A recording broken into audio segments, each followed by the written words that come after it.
రాష్ట్ర విభజన జరగక ముందు ఉమ్మడి ఆంధ్రప్రదేశ్ లో ఆనాటి ఇందిరమ్మ ప్రభుత్వంలో ఇందిరమ్మ ఇళ్లకి ఒక శానిటరీ ఆనాడు వచ్చింది అధ్యక్ష.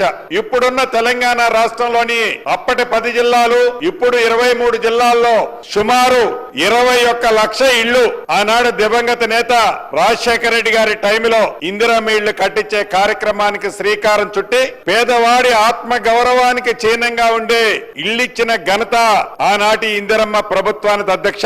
రాష్ట్ర విభజన జరిగిన తర్వాత 10 సంవత్సరాలు ఆనాటి ప్రభుత్వం ఏదైతే పరిపాలించినప్పుడు సుమారు 2 లక్షల పైచలకు శాంక్షన్ ఇచ్చి ఆ శాంక్షన్ ఇచ్చిన దాంట్లో 1,00,000 ఇళ్లకు శాంక్షన్ ఇచ్చిన మాట వాస్తవం అధ్యక్ష.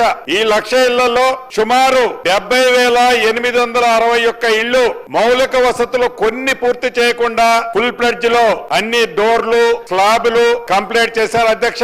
21,838 ఇళ్లు పిల్లర్స్ తో గాని స్లాబ్ లేసిలు గాని వివిధ స్థాయిలో అసంపూర్తిగా పూర్తయి ఉన్నాయి అధ్యక్ష. ఈ ప్రభుత్వం ఏర్పడిన తర్వాత ఈ జిహెచ్ఎంసీ పరిధిలోని ఈ 26,000 ఇళ్లు ఏవైతే అసంపూర్తిగా కంప్లీట్ అయ్యాయో దాంట్లో 738 కోట్లు ఖర్చు పెట్టి పూర్తి చేసి నా చేతుల మీదనే కంటోన్మెంట్ ఇళ్లు కూడా ఇవ్వటం జరిగింది అధ్యక్ష.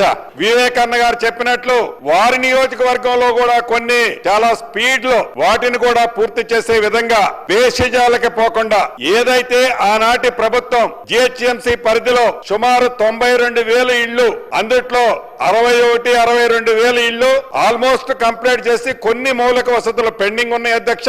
రిమైనింగ్ బ్యాలెన్స్ కూడా ఎట్టి పరిస్థితుల్లో ఈ ప్రభుత్వం రాబోయే కొద్ది నెలల్లోనే పూర్తి చేయాలని ఆ దిశలో పయనిస్తున్నాం అధ్యక్ష.